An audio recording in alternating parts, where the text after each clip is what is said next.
প্রথমে এসে দিদির কাছ থেকে নিয়ে নিয়েছি মহব্বতের শরবত। আচ্ছা এটা খেয়ে বলি চলো কেমন হয়েছে।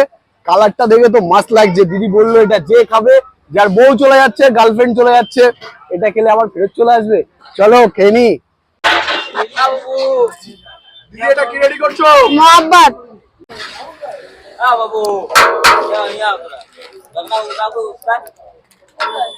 এটা কি যাচ্ছে? চিনি। চিনি। ব্র্যান্ড।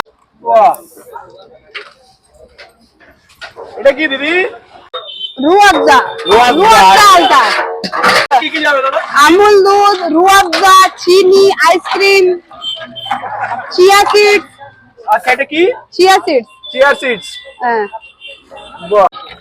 তো দিদি আজকে দেখছি দোকানটাকে এত সুন্দর করে সাজানো, আজকে স্পেশালি কিছু আছে নাকি? অনেক সুন্দর সাজানি ভাই, নিজের হাতেই গুছিয়েছি যত পেরেছি। খুব মানে বড় আজকে কিছু স্পেশালি কি দিন?